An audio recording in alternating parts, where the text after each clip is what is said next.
I think one of the aspects of my art is that it's, when I started painting, I have an idea in my head about what I want to do, and it starts flowing, and then I don't know, I have the initial idea, but where the painting goes along the way is always different, and it always winds up different. What's up? This is Rebel Radio. What up? What up? This is DJ Newmark. This is Peanut Butter Wolf. It's your boy. It's okay. Keep checking out Rebel Radio. Rebel Radio. This is Rebel Radio. We're in the place right here. Rebel Radio is going down. Would you say Rebel Radio? Oh, wait. Let's do it again. Rebel Radio. What's up, Rebels? Welcome back to Rebel Radio, the weekly show where I bring you the rebels who are shaping our culture. I'm your host, Josh Levine. This week we are back with Eddie Donaldson co-hosting. Eddie's the founder of Gorilla One, my link to everything street art, graffiti, and now fine art, as we're going to talk to one of Eddie's clients today, Michael Kirst, who's an up-and-coming artist that is up-and-coming fast. He and Eddie teamed up recently, and they're doing tons of shows together and commissions and really cool chairs, and we're going to dig into Michael's journey as an artist and how he's brought humility and creativity and work ethic and all of that to this journey. It's good stuff. Let's get into it right now with Michael Kirst.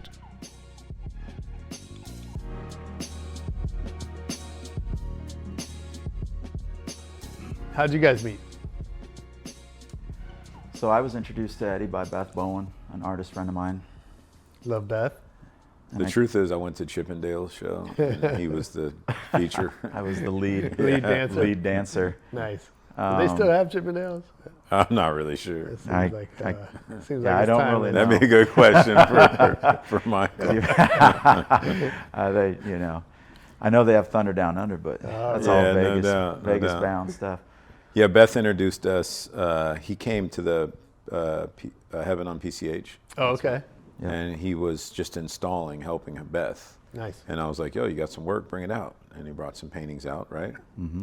But I mean, honestly, if it wasn't for Michael, Heaven on PCH we wouldn't even have had it, because he did more work than anybody there. Wow. And I was very grateful. So we hit it off on that note first. And then I was like, yo, you're kind of a dope artist. Let's talk about some work, you know? And now here we are. Yeah, that's cool. I mean, I think I want to talk more about it, but as you find people you connect with in your career, right? Like, it's about the art, but then it's also about the people. Yeah, for sure. It's one of the things I like most is meeting new people at shows, or sure. You never know who you're going to meet and in what way they will relate to your life and circle of friends in the art world, and beyond that, really. I mean, I work with Eddie now, but we're pretty good friends now. Yeah. I mean, if anything, I look at it like you make new friendships and meet new people, and then it's sort of a little bit of a life enrichment, in a way, because absolutely I keep my friend circle pretty tight. I mean, I have people that I consider close friends, but I don't just let anyone in. Right. And so it's nice to meet good people like Eddie, and then just various people. I just met some really nice people at the last show that we did together in Hermosa Beach. Love South Bay style. So it's just, I enjoy meeting new people like that, in that scene. Yeah, absolutely. And I think, having gone without live events and being together in rooms for a couple of years, we can sort of appreciate, the value that adds. And obviously, we're all doing business online. Everything's, you can sell stuff around the world or whatever, and there's advantages to that, but there's also, I think, no replacement for being in the room with people. Up close and personal. Yeah, and those conversations that never would have happened if you hadn't bumped into someone at the bar.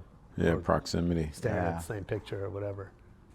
I like that FaceTime. Sure. People time, it's absolutely. So how'd you get started? Do you remember starting out your first painting kind of thing? Yeah, well, so I always joke around and say my mom coined it, I guess, that I was born with a pencil in my hand. So I remember drawing ever since my first memory. Okay. And just doodling and whatever, but the weird thing about it is I would stand and draw. I wouldn't sit at a table. I remember living in this house in Glendale when I was a kid, And there was this long, in the dining room, there was a long kind of just a wooden shelf cabinet thing. And that's where I would stand and do my art. And, and my mom worked for a paper company. So I had no shortage of paper, no shortage of pencils. And I would stand there all day and just draw. I mean, I was a pretty normal kid. I went out, rode my bike, did all that kind of stuff too, roller skated and all that. Grew up with one sister for many years until my mom got remarried. Then I had 2 half sisters, but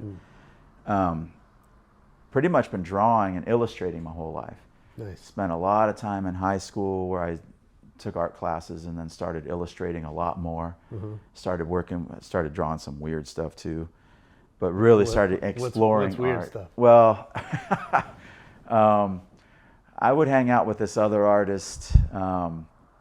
Goes by the name of Plastic God, and we went to high school together. And I would after school we would go to his house and sit for hours on end. And back then we were really into markers and pastels and pen and ink stuff, a lot of illustration. And we would create, like we would take a National Geographic that had the Sistine Chapel pull out in it, and we would recreate parts of it, but larger, and then I would turn the people into glass instead of like normal people, or chrome. Sure. And I was kind of doing a little bit of street art at the time as well. Street art or graffiti? Kind of both. What did you write? Well, I went by the handle Sound, so I was Sound One, and I was in this group KNL. Okay. And I could never figure out what the hell it meant, though. It was supposed to be Kings and Lords. Okay. But then it was Knowing No Limits, and then Kids Never Learn. So it went by all these different monikers. Yeah, I think that's pretty common. Just spent a lot of time doing art, and then never really painted though. Like paint on canvas, dabbled a little here and there, but never really liked it. And I was a little intimidated by it, to be honest.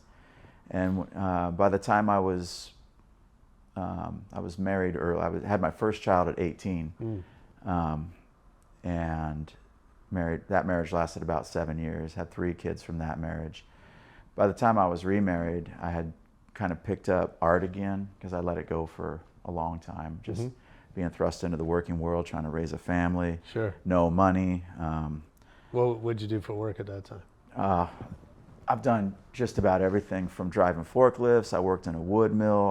I ran a printing press for 7 years. Oh, wow. You name it, I did it. And then I started getting into more of like sales. I did outside sales for a company and started getting into the sales, putting on a suit and tie every day for work, because I thought that was the answer to, all my problems. And of course it wasn't, nor was it what I was meant to be doing. But I think there's a time and a place. I think when you finally figure out what you're supposed to be doing, right, and it happens at different times for everybody, because my mom would always tell me, I'd have conversations with her, and she was like, why aren't you doing art? You need to be doing art. That's what you're supposed to be doing. And for years, I rallied against it, and I was like, no, I got to make money. I got to do this. I got to have my own business. I got to do whatever. Support a family, all that. Yeah, and just out of necessity, a lot of that was from. And then I got... Quick sidebar. Yeah. What do you think, that time away doing all this shit that wasn't for you, if you look back now, what was the value in that? What did you learn or take from those experiences? I mean, there's tremendous value to be gained from all the different experiences I've had. Just one, it made me a much more outgoing person as a people person. And I wouldn't say I was necessarily an introvert, but I think once I went from working in warehouses and to going to sales and then being in front of people all the time and kind of honing that particular skill set. And then also working in marketing. I was a marketing coordinator at BCBG Clothing for a while, and dealing with clients and just different people. It kind of opened me up and taught me how to, I think, deal with people a little bit more comfortably. Nice. So I think there's a value in everything that you do along the way, even if it's not technically what you're supposed to be doing, I guess, whatever that means. But yeah, I think there's inherent value in every aspect of your life, and all the experiences that you have. Yeah. Some of which I don't fully know what they were, but I know that probably I learned something from it. So So then, how'd you sell your first piece? Tell me about how that happened. So earlier this year, January, picked up a paintbrush, got some paints, got some canvas, and I'm like, I'm going all in on this thing. And started painting, and right away, people kind of took to it, and they were like, wow, you know, and even to this day, I'll run into friends that I've known for a long time, and they'll be like, I didn't know you did that. Like, you know, it's really good and all this kind of stuff. So, and the very first piece that sold was actually a piece I donated to, they were having a benefit dinner, like a fundraising dinner up in Bel Air for a Ukrainian benefit. And I did a piece, I did a face, it was an abstract, donated that piece to the show, and it actually sold that night. Cool. So that was the real, you know, kind of the sort of the launch, I guess, into where I am today, and selling paintings and doing that. Now he's selling like hotcakes. Yeah. Yeah, been fortunate. I mean, people, you know, I think doing it's really well. Yeah. How's that happening? How's the word getting out, or how's? A lot of it is word of mouth, meeting people. We go to shows, you know, and I put him in 2 shows so far. Mm-hmm. Having on PCH in Love, South Bay Style. We released a print on Sugar Press. Mm-hmm. Okay. But he also has a really tight, you know, he lives in a small community. And I think there's a lot of heat coming, you know, because he didn't do it. You know, it's Sure. one of those things like, wow, I didn't know you did that. And he's such a nice guy that I think a lot of people, you know, take to him first, and then the art's great too. Mm-hmm. So it's like some people we know their art's great, but they're, you know, you don't want to be around them. So I think he's got a great combo. Yeah. I appreciate that. I think it does, you know, some of the pieces I've sold just to close friends who had no idea. Right. And I said, oh, you want to come look at what I do? And that's how I sold one right on the spot. One of my friends said, put a red dot on that, that's mine. Oh, that's cool. I'll take it, you know, just how much is it? And so it's been a lot of that kind of stuff. And then kind of the word of mouth in the small community, like Eddie said, it's now people are, I just got hired to do, just recently to do a mural in one of my friends' daughter's bedroom and stuff. So they're kind of catching on now, and then they're spreading the word, and social media has been steadily growing and getting a little recognition there, I guess. Mm-hmm. He's coming to Louisville, so we're good. Oh, cool. We're going Nice. global. Nice. Yeah. You know, you said something, just, you know, I know some of the artists that you've worked with in the past, or folks we both know that are maybe a little harder to, A little more difficult. Yeah. And I think that's, you know, there's a little bit of mystique to that. You know, some artists or people feel like being, not that they're playing a role, but feeling like they don't necessarily need to be easy to work with, and maybe that's part of their persona or what makes them, you know, interesting. Yeah. Yeah. I mean, somebody said it to me, said it best, you know. Kurt Cobain wouldn't have been Kurt Cobain if he wasn't Kurt Cobain. Sure. You know, so you're absolutely right. It's like there's these artists, these creators that they create from a certain place, and that transcends into all how they do business, and it's where they pull their energy from.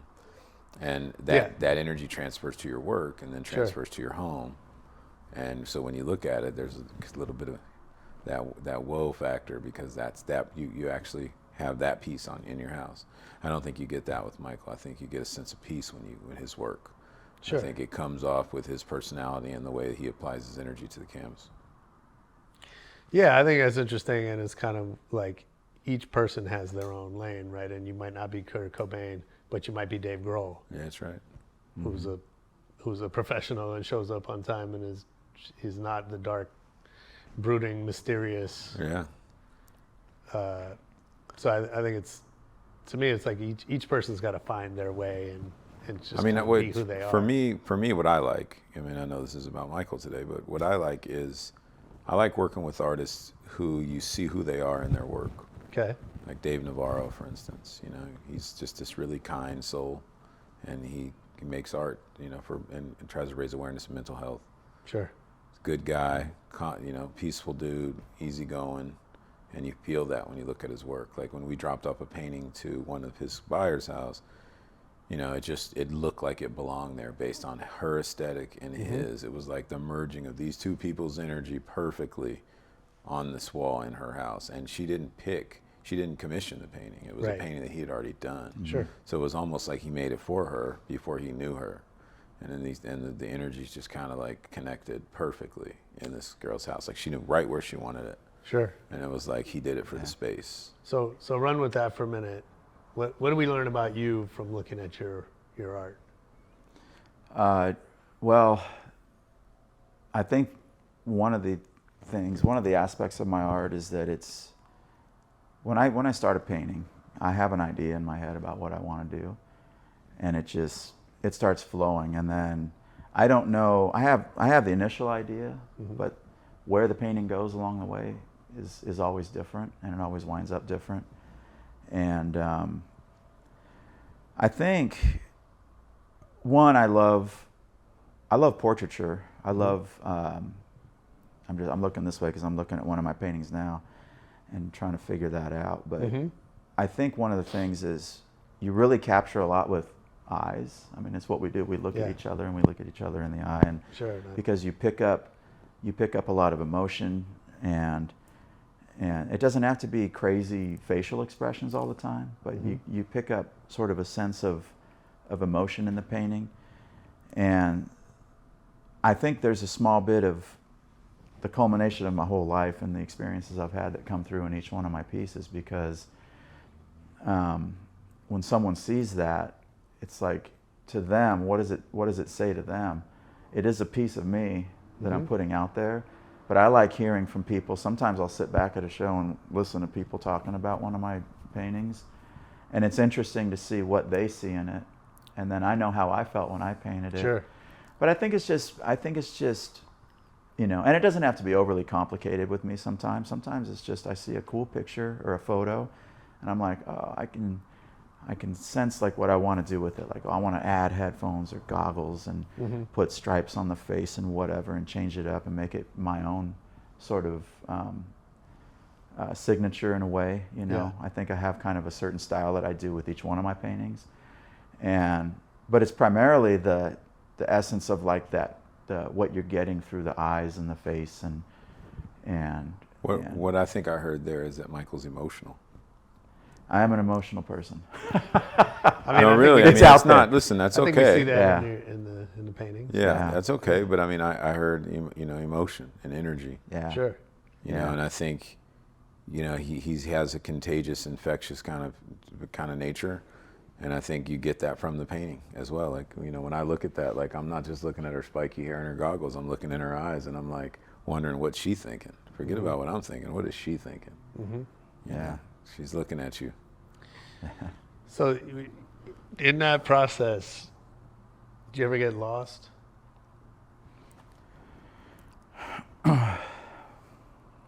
Lost. Well,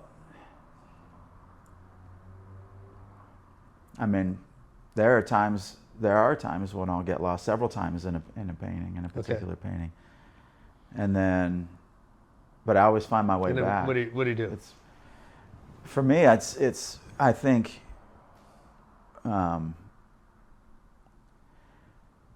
It's kind of strange. Like, I'll get derailed sometimes, and it could be an outside influence. It could be whatever, or I'll just be painting. Like, for example, last night I was in the studio till like 10:30, working on this new piece, and there was a piece of it that I was working on, and all of a sudden I stood back and I'm like, yeah, I don't like that at all.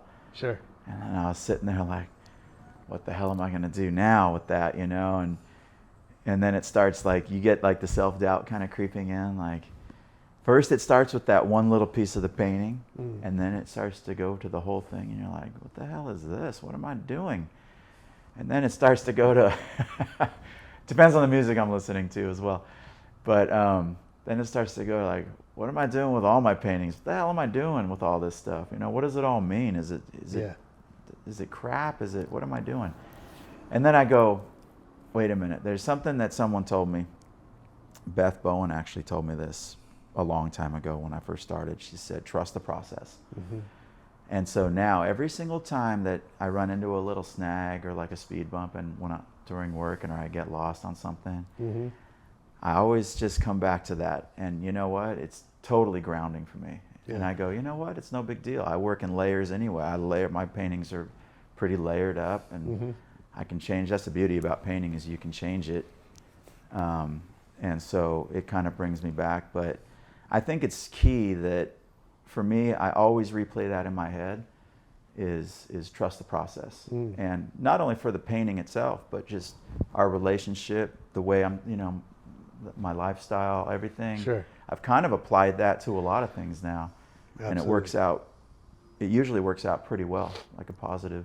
I mean, I think that's a big lesson. I think in anything you do, certainly a creative endeavor, the middle is always kind of messy, Yeah. right? Because the pieces, it's meant to be, because the pieces aren't put together yet, right? And so if you look too short-sighted, there's no way out.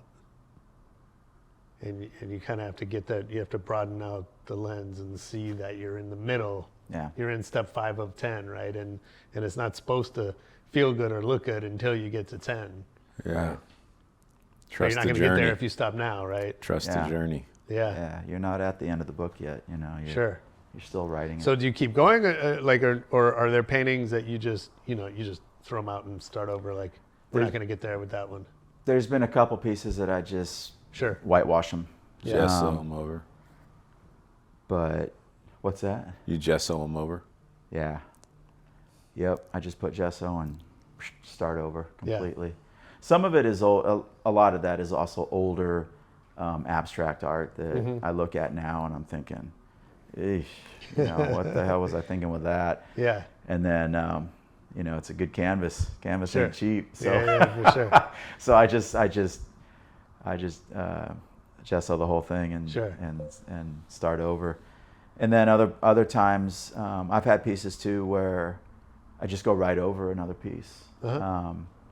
I had a big piece that got rejected actually from a client. I was doing a big abstract piece. It was bright and real angular and edgy, and then I was like, I love it as a background. Why not just interject one of my pieces on it and put a portrait on it? And that's what I did. And it turned out to be, in my opinion, pretty kick-ass. Which one was that? The Rebel, Yeah. the one with the big James Dean Oh smoking. yeah, I saw that on your site. Thank you. Yeah. Yeah, So that's cool. that's a piece that, like, that background, and I added to it, but I was like, that would look pretty cool. It would look cool going right through the portrait too. So I just kind of kept that one more outlined, and Nice. yeah, sometimes it just works out that way. So you mentioned how music might affect. So what do you listen to when you're painting, and how do you see that influence showing up? So music is massive with me. So Yeah. I listen to music. I listen to music all the time anyway, but especially when I'm in the studio painting. And the types of music I listen to varies pretty wildly, as Eddie can attest to. But I do. What's some? I mean, I go. go-tos. I'll or- go from go-tos for me. I like heavy, moody music when I'm painting. Okay. I like Nine Inch Nails. I like Pink Floyd. Okay. I like Third Eye Blind. I can go into Coldplay, or I can go into some trippy EDM type stuff, like dark EDM. And that's just, for me, the creative juices are flowing and I'm in the zone. And I really like that kind of stuff. On the flip side, I've put on Tom Petty if I'm feeling like lighthearted and I just want some lighthearted music to work to that's just got a good, beat to it, good jam, and I'm just flowing. Yeah. I'll put on that, or even like Steely Dan. I'll go back. I'll put on like Boz Scaggs. I'll, just go back to that kind of stuff. So I really like that kind of stuff too. Styx is big. You listen to hip hop ever when you paint? I rarely ever listen to hip hop. Yeah, when I'm painting. All right. Well, their interview's over. You know what? So can I challenge you? Yeah. You ready to accept the challenge? I like being challenged. Why don't you try hip hop once? Why don't you let me give you a little playlist, and why don't you just see what comes out? All right, I'm good with playlists. Not that it'll be better or worse, who knows? But I'm Yeah. just saying, why don't I throw you a a little jam, because everything you mentioned exists in hip hop too. You know, there's like the Guru Jazzmatazz shit, might get you that Boss Gags feel. You know, there's I'd be curious to see what you come up with. Yeah, for sure. We'll get back to you on that one, Joshua. So do you think you can see those influences in the work when it shows up? Yeah. Yeah. Yeah, because it comes across in the mood in the painting, and also some of the colors. Sure. And just where I think it has an influence, and you can see it a little bit in the painting. Whether someone else equates, you know, Pink Floyd to my painting or whatever is totally. I have a question. So do you think it helps the strokes or the angles and the edges? You know, like if you're at 9 Inch Nails, are you cutting sharper than you are when it's Tom Petty? I don't necessarily paint angry, but I have gotten more aggressive with a painting. Okay. With putting on, I really like one of my little style signatures is I do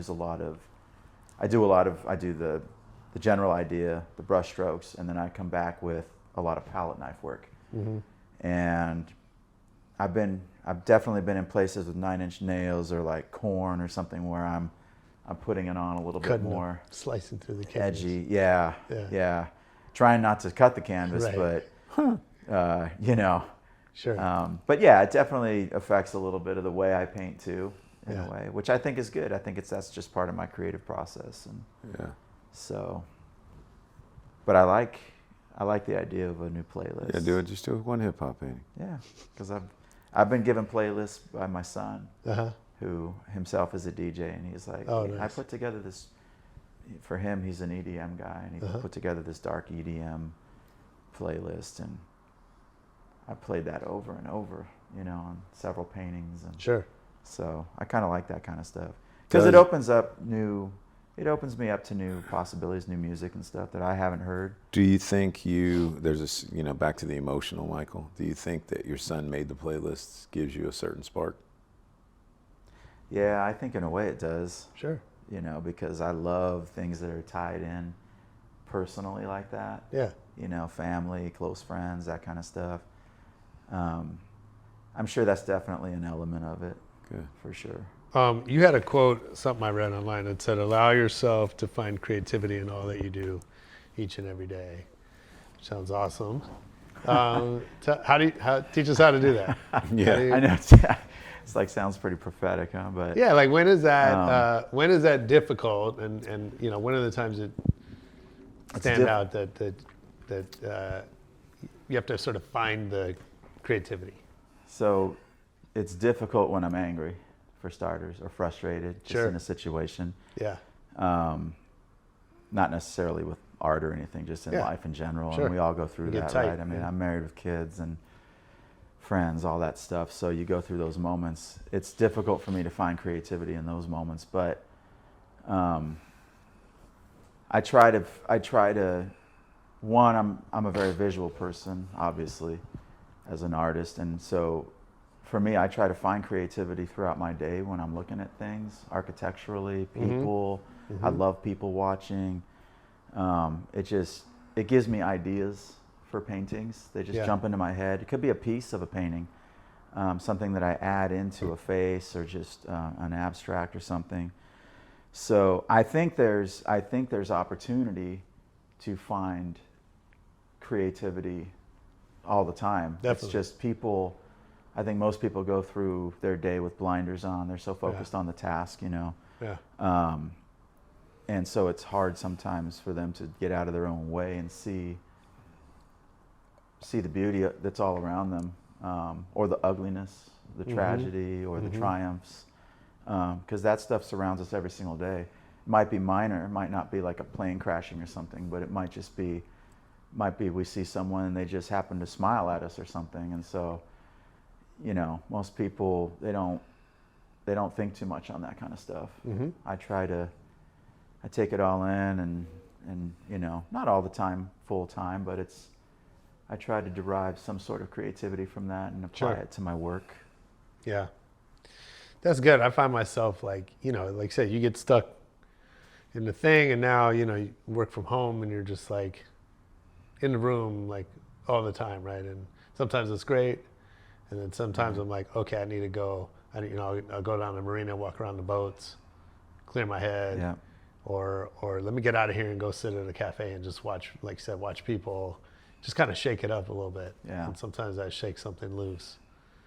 Yeah, it's important. I think you can get trapped in a situation, like you say, working from home. Yeah. Everybody started working from home, right? And then you start to feel trapped a little bit if you've been Yeah. All stuck that in there all solitude. And, Yeah, even doing the artwork, I Right. was, before I was in my current studio, I was working from home. I kind of took over the whole living room, the whole dining room. I took over all these rooms for my art, and there's lots of light coming in, but even then, God, after like 4 hours straight, doing this on the canvas, it's like, I need to get out for a little bit. I need to, Yeah. kind of recharge and refresh. So, Yeah.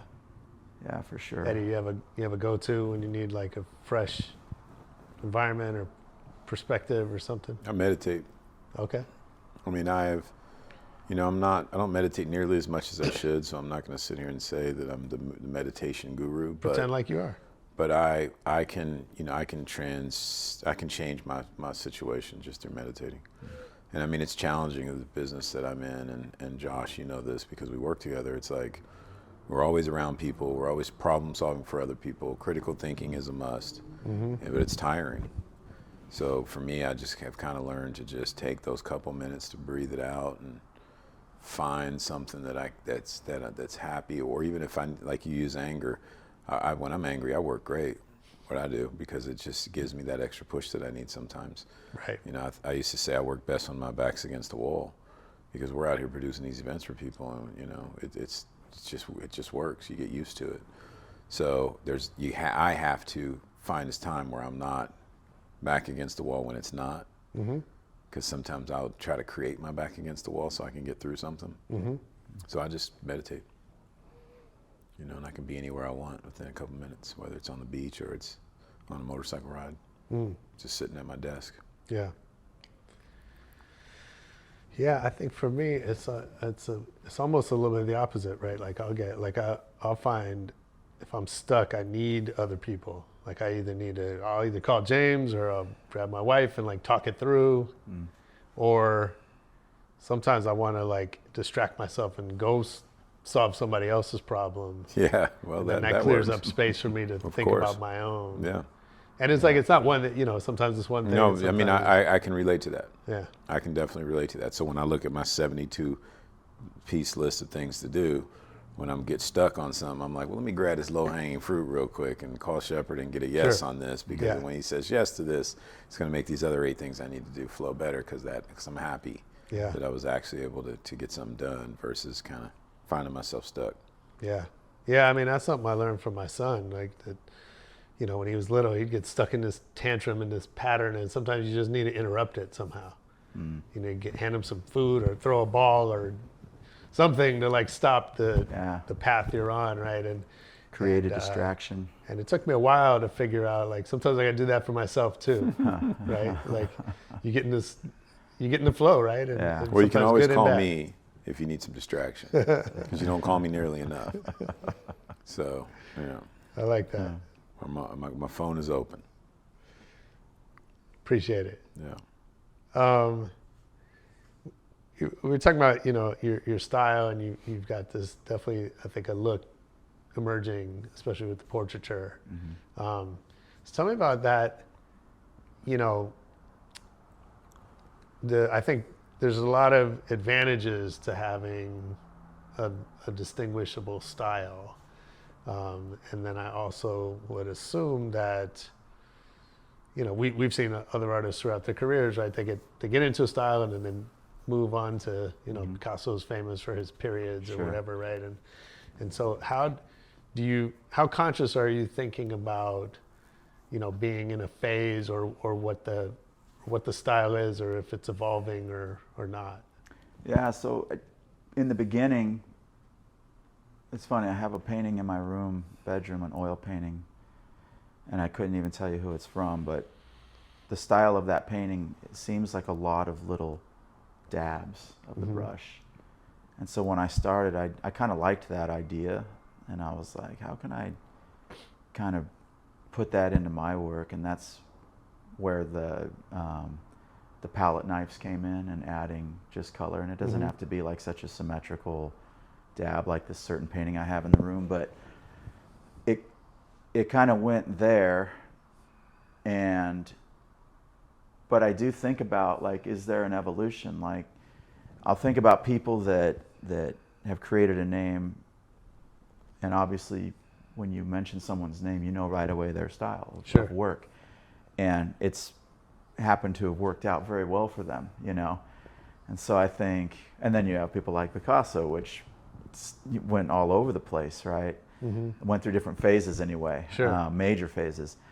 And sometimes I think about it and I think, well, do I want to switch it up? But then I start thinking, well, I'm still relatively new to the game, right, in terms of creating my name and creating my style and all that. So I think for me, I'm having a good time doing what I'm doing right now. Yeah.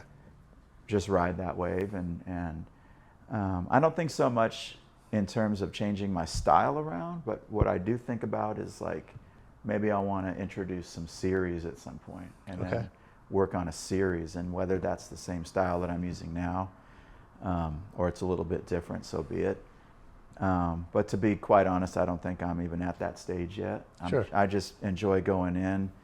I could paint all day, every day, year round right now. It's just coming, it's just flowing, all these ideas. Well, I suggest you do. Yeah. That means we have more work to sell. Yeah, exactly. I'm trying. Not always easy with kids and sports and everything, but of course. But yeah, I think I'll cross that bridge when I get to it. Yeah. Perhaps, depending on how the artwork is doing and how well it's received, you know. Yeah. Once it starts pushing out of my community and getting more national and hopefully international, all that kind of stuff, you know. So let me ask you this. On that, on that point, do you like painting? Do you like commission work? Like, if somebody, well, maybe this is a bad question. What makes you feel better, painting something that somebody else wants you to paint, or something that just comes to you? I mean, I always feel better painting something that just comes to me. I think that's like where the key to my creativity lies. Yeah. But I've got no problems with commission work, and because even if I'm painting something, for example, there was a very specific picture given to me for an upcoming mural that I got commissioned to do. But the client said, look, I want to see your style in this picture, though. I know that you use, these heavy palette strokes and all this kind of stuff. So to me, it's still a little bit of my regardless painting in there, regardless. But definitely when I sit down and I think about, well, what do I want to put on the canvas? That's where I'm in my happiest place. Yeah, free flowing. Yeah. Because I know some of the artists I work with, Retina specifically, like when he makes his work, he loves to, he channels a message. Mm-hmm. And that's when he's happiest, is when he's able to channel his own message. Yeah. We did a lot of work for other people. Like one guy, in Spanish, he proposed to his wife with some thing, and he was hesitant, and then he did it, and it was great, and he loved it afterwards. But it was that initial push that it took to get over the hump. A lot of artists have a hard time with that one. Yeah. I think what I like about Michael is that he's so talented.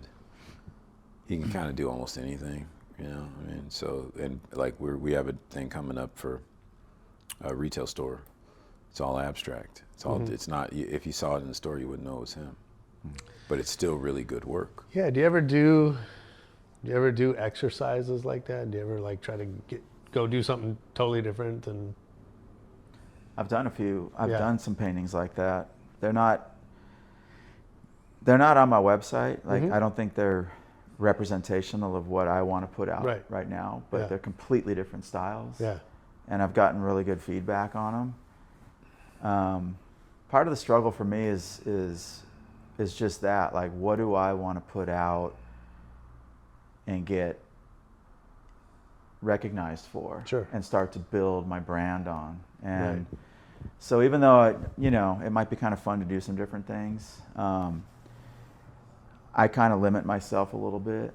I guess what it comes down to is I have a little bit of fear about failure. I mean, I think that's natural, right? Everyone fears failure. But failure brought on by my own trying to do too much at once, all at once. And maybe it could work that way, maybe not. I don't know, but I do. I see people's paintings and completely different styles, and I'll be honest, it kind of inspires me to try something different, especially when it's cool and I really like it. Yeah. I'll go ahead and give it a shot, and some of the stuff comes out pretty good. It's just, do I want to be, now that I'm getting busier and selling more work, do I want to be putting my resources into that kind of stuff? Right, of course. Yeah, I mean, you got to be careful about how you spend your time. Right? Yeah, because now the time is starting to get pretty full up. Sure. You know, I'm pretty busy every day now. Yeah, I think that's really interesting. I also think, I've seen somewhere that, one of the differences between pros and amateurs, and maybe it's a little bit of a sports analogy, right, is that pros practice. Like 90% of the time they practice versus, when I go play tennis, I'm just playing tennis, right? Right. And so I think there's something to the workouts that maybe never see the light of day, but they're a way to either brush up on skills or just explore different, like cross training, right? Yeah, and I think I do some of that with my work, my actual work. So to use your analogy, so I'm on the court playing tennis, but I'm still working on the technique a little bit and maybe trying something new while I'm working on my piece, and I do that quite a bit. That's cool. So I won't take a day and say, well, I'm going to do this kind of style today, and, just to one, see if I could do it, and two, practice something else. I try to do it in smaller increments, I think, but I definitely do that while I'm working on pieces. And that's cool. Because I think it's important too, the practice, to go back to that same analogy, like the professional, they're practicing 99% of the time, and then they're in a game situation to perform, and that's where the practice pays off. Absolutely. And I think back to when I was doing, I played volleyball in high school and stuff like that, and it's funny, my 16-year-old plays volleyball as well competitively, and club and high school, and he's a kid that he's got to be pushed off the court to put time in to better himself to do it. Mine too. Because natural ability will only take you so far. That's right. When I was his age, I was up at 4:30 in the morning in the gym every day. Yeah. Like I just put in that time off the court, And talk about that. I read an article you guys talking about work ethic. So where does that come from for you, and maybe more importantly, what do you do when it's when you struggle with that? Like how do you get to work when you don't feel like it? I check my ego at the door for starters. Like, so when we first met and I worked on Love Malibu Style up on PCH. Have it on PCH. That was, I went there not expecting to put up any pieces of art. I was there because I was asked to shoot photography at the event. Oh, cool. And being a former photographer and still having some gear, I agreed to that because, one, it was a way for me to be involved with the event, and I felt honored to be just a part in any way. Sure. And then when I saw that they needed me to roll up the sleeves and go to work and do stuff like that, I have tools, I'm pretty handy, and I'm like, I've got no problem with this kind of stuff. So for me, it's a lot of, I don't know, I think Eddie can agree with me. There's no like prima donna with me. I'm very humbled. I'm very humbled to be where I am. I'm very honored to have art sell. I still get very excited when someone says, hey, I'd like to buy this piece of art or whatever. It just knocks my socks off every single time. Totally. Because sometimes I just wake up pinching myself like, how did I get here? Cool. And in a relatively short amount of time. Well, I mean, I can tell you that's how you got here. Yeah. That's how you got on this couch was your I'm envious, at somebody that can just come into a situation the way that he did and does because you know me, I'm not necessarily like that. You know, I'm not rolling my sleeves up just on a whim. You know, I've seen you carry boxes. And, okay, so I'm getting better at that. But you know, generally speaking, over the 30 years I've been, you know, he just came and just rolled his sleeves up and was like, you know, he took all the doors off. I mean, he just did stuff that I wouldn't even dream of doing for myself, much less for someone else. So I was like, okay. And then I saw the art, and that's the same thing with everything we do, you know. He's just open, and that disposition is what carries a lot of weight. Yeah. I just charge forward because you never know where it's going to lead. Yeah. For that particular show, not only did I take doors off and do photography at the event, but it turned out there was some empty wall space. And Eddie said, well, let's put your pieces there. I was like, let's go. And he worked so fluid, Josh, that he ended up painting a painting of a picture that he took of one of the people that was at the show. Because he just saw the photo and was like, I'm going to paint this painting. And I'm like, why'd you do that? He goes, I just liked the picture, and I just painted the painting. Yeah. And I was Do you use a lot of your own photography in your process? I use some of my sons. My 16-year-old is a pretty good photographer with film. Nice. I really like his work, actually. That's cool. So he wants to be a doctor, but I keep pushing him. I say, you've got the eye, you've got it, you've got talent. Do both. I said, do both. Yeah, that's what I said. you I go. said, it's Do good. both. It could be a good side hustle for you, you know. Sure. Just enter some stuff in shows or contests, see what happens. Doctors, every time I need an appointment, they're busy. So I think That's what they're got doing. Plenty of downtime. They got a side hustle doing Exactly. something else, photography probably. Well, I Instead mean, of honestly, golf, on that note, you know, with Artists for Trauma, we just did a show in San Diego, and like 5 of the surgeons were artists, and they submitted different, you know, one was a photographer, one that's cool. had sculptures, one was a painter, and that was the whole focus of, most of the focus was patients and doctors that make art. Oh, that's really cool. Yeah, I dig that kind of and stuff. and it was nice because they were excited, you know, they were humble, because it's their side thing. Yeah. You know, they're like saving people and rebuilding people's faces after tragic accidents. Yeah. But then, you know, really getting that giggle off of a painting, you know, your That's reaction amazing. to a painting. That's really cool. Yeah, I like learning that someone does that kind of stuff that you had no clue because of their other professional life or whatever. And it's kind of fun. I mean, art is a great outlet for a lot of people, you know, not just artists. Yeah, absolutely. And especially for victims of trauma, right? I mean, it's a healing process. It's a healing process for someone like me. If I'm in a shitty mood and I start painting, all of a sudden I'm in a better mood, you know? I mean, there's a little bit of healing, I think, to art. And it doesn't have to be painting. It could be any kind of art, really. I mean, you could be making pottery or... Yeah, on both sides of that, though, looking at it and making it. Sure. You know? Absolutely. So what Rafa at Indivisible Art says is that art is the language of the soul. Because when you're making it, your soul's present. For sure. I like that. Yeah. So what do you got coming up? What are you excited about right now, besides just painting? So show-wise coming up, I know there's a show coming up with Roth and in December, I believe. That's the South Bay Collective. Yeah, in the South Bay Collective that I'm a part of, Indivisible Arts in the Resin Gallery in Hermosa. Yeah. But I haven't gotten all the details on that yet. In the short term, there's a lot of potential stuff going on.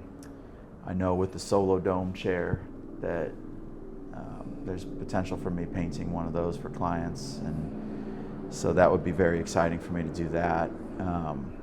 So just stuff aside from my everyday painting and producing art. Let's talk about this chair. So this is Solo Dome. Solo Dome, surround sound, stereo chair, and someone can have you paint whatever they want. Is that? Yeah, or I think collaborate with them. Eddie can speak more to that. Yeah, that's the idea. So basically, we put together about 7-8 artists so far. Risky painted the first one. Yeah. And Michael's one of the artists that I chose to participate in the program. So if you go to the website, you look at his work, you like it, you can have your kid on there, you can or leave it up to him. It's up to you. I mean, the process will be he'll meet the owner and the person, and they'll just talk through it and figure out where they go from there. Amazing.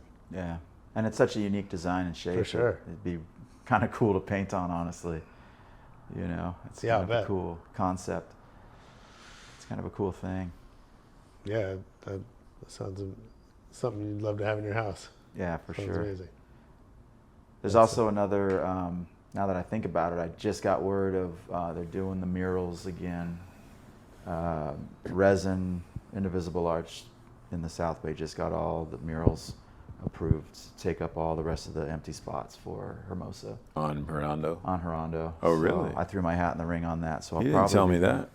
I just got the I mean, he email didn't tell last me. night. That's great. Oh, yeah. I've been trying to figure out who that was and how to Yeah, do it since they- Jason fell off of the project. They finally figured it out and it's all going to Resin and the collective. So Nice. I threw my hat in the ring right away. So I'll probably be doing a mural down there Cool. in Hermosa Beach pretty soon. He just painted a mural at the Fame Yard, Oh, cool. Yes. Nice. and he painted with all black caps. I'm like, do you Okay. want some caps? He's like, no, I'm good. I'll just use these. I'm like, I went you know that real there's old thin school. and there's fat. Like he's Right. filling in, and it's taking like I'm Yeah. like 2 swipes, and he's like, no, I'm into this. I was like, All right. all right. Yeah. Nice. Yeah. And that was a fun day in the yard. Plastic God came out, Oh, Yeah, cool. It was cool. which Yeah, I think totally. is interesting that you guys have a relationship. It's Because so, he's so not outgoing and No. you're so outgoing. I can't Yeah. see you two hanging out as kids.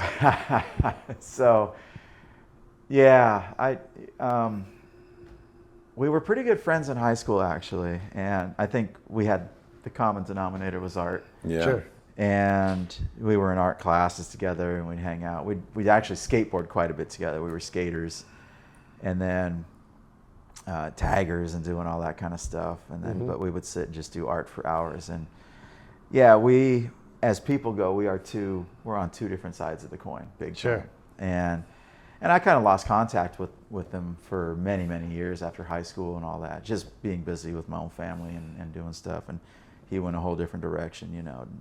Yeah, kids will do that though. Oh yeah, You're having big kids at time. 18. I'm sure you lost contact with a lot of people. Yeah, Absolutely. changed my whole life up really. I bet. Altered a lot of plans, put a lot of things on hold. Yeah. You know, shit. It'll Yeah, I do guess. that. For a great many years, you know. So, Sure. but recently we kind of, you know, Plastic God and I kind of reconnected, and I just tell him about events. You know, I told him about PCH in Yeah. Malibu, and he showed up to that. He's good like that. He kind of likes to support, you know, in a way. Well, one thing that's coming up he doesn't even know about is he's going to paint the yard. Oh, And is that, he? yeah, and I think you guys should paint the same day, so you can do your thing the same day he does his Yeah. thing. Not together, but Right. That's make cool. a day of it. Yep, I think that'd be a great idea. And I already have another idea for a much larger piece in the yard. So, So how much are you guys thinking about? I mean, it sounds like a lot of the focus is on shows. How much are you thinking about marketing, and you know what strategy, tactics, what you're doing for marketing together? I mean, I can tell you that there's so much going on out there.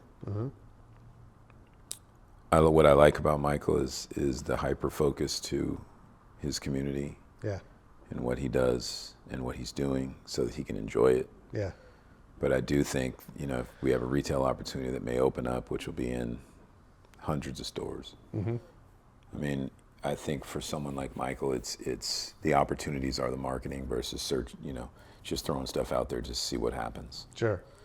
And I think, you know, we're in a better place than we've ever been for that because there's just so much opportunity.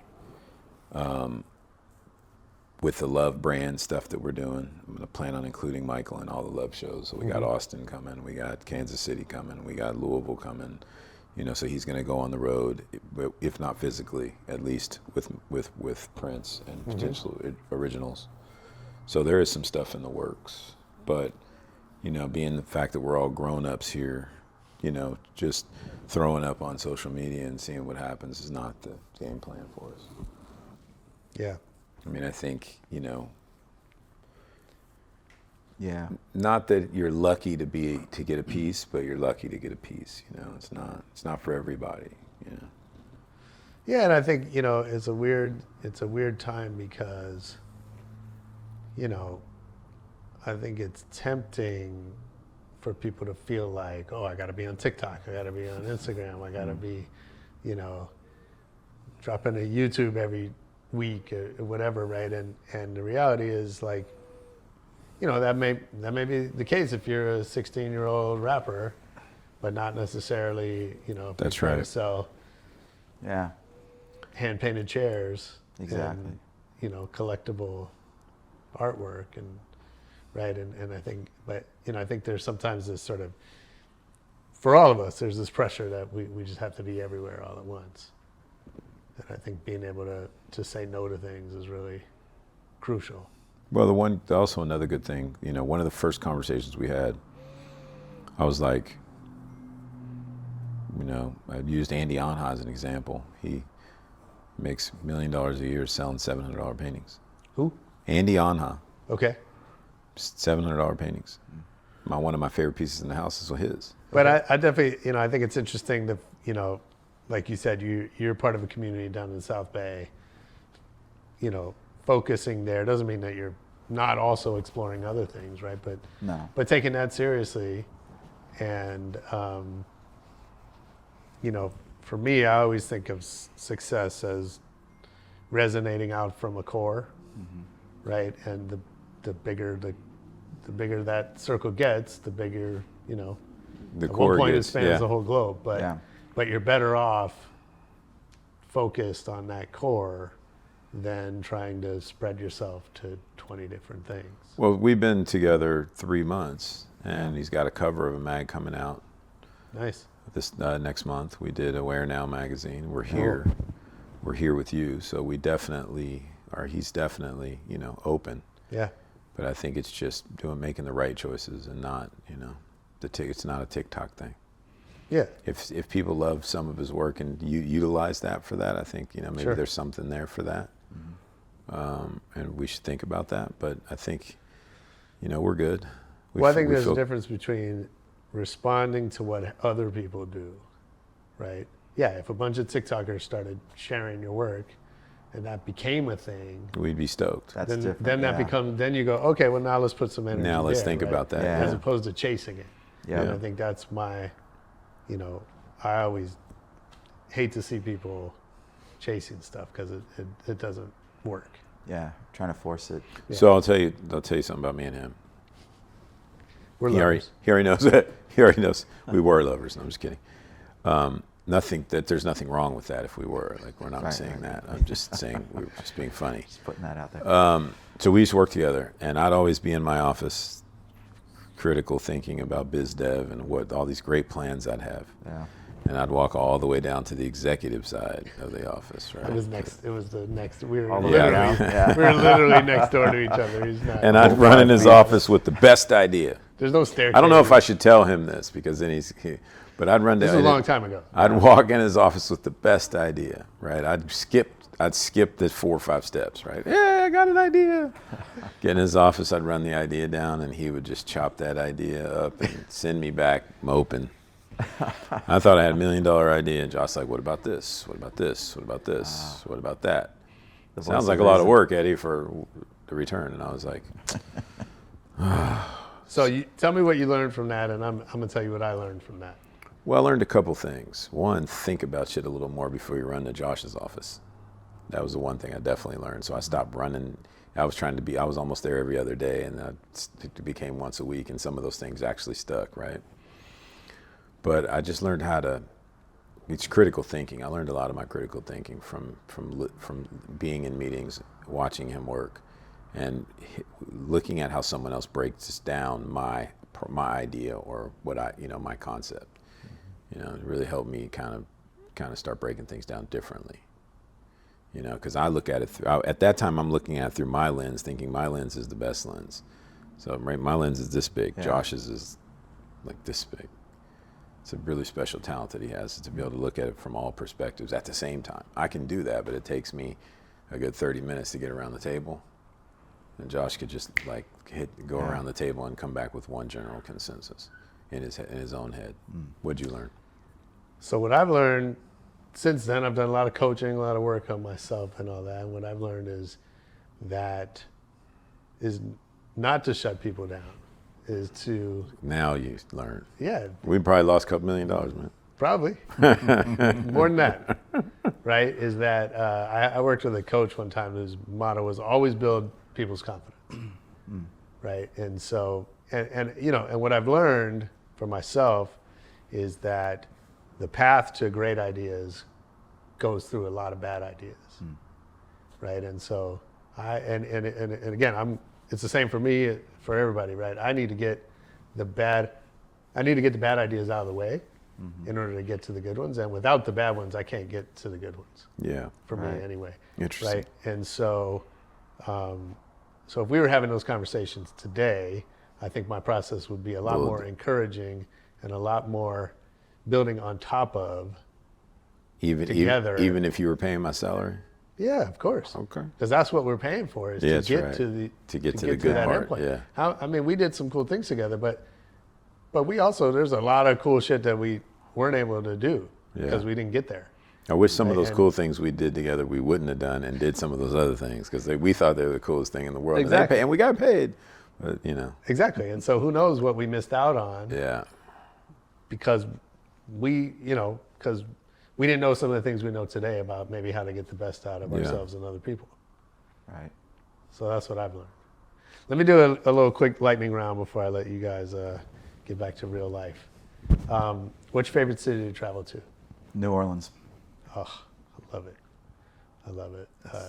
That's the best. Yeah, Nashville's a close second. but I've still never been to Orleans. Nashville. Louisville's going to be the next time we ask, it'll be Louisville. Is that right? Yeah, Yeah. probably. Okay. I know you said you're into some EDM, so do you have a favorite DJ?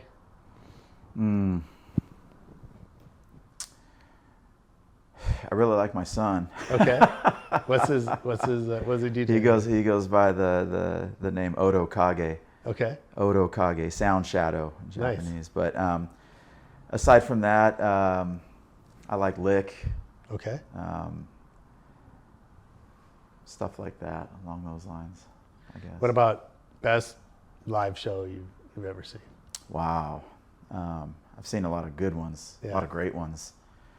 Best live show, there's two that come really close.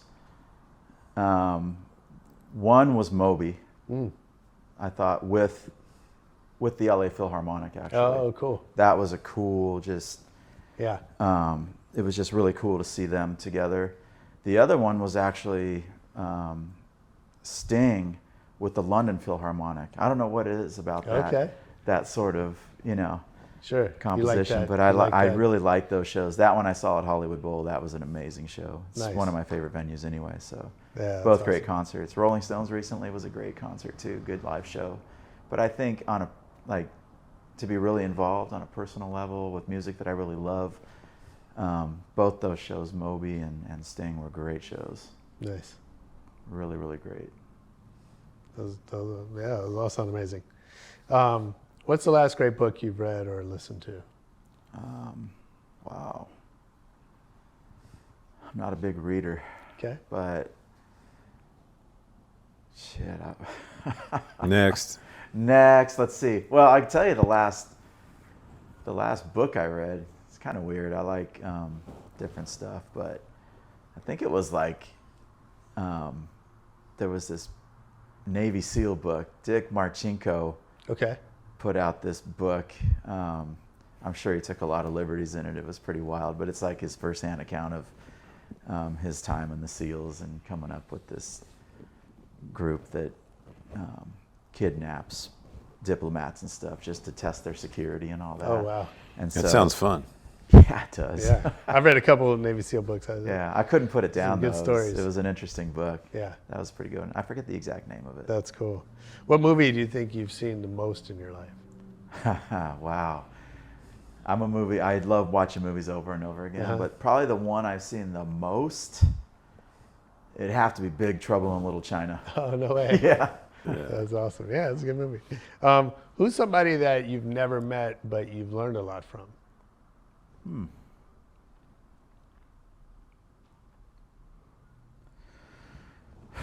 Never met, but learned a lot.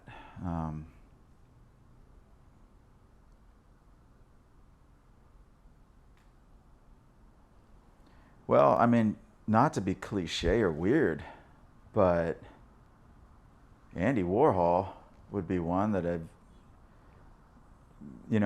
watching his life story and kind of learning more about the guy, because I never really knew anything about him other than, it's Warhol. It's a Sure. Campbell's Soup, right? I mean, totally famous dude, kind of a super eccentric, weird dude. But once I figured out like his life story, there was some learning done in there. Yeah.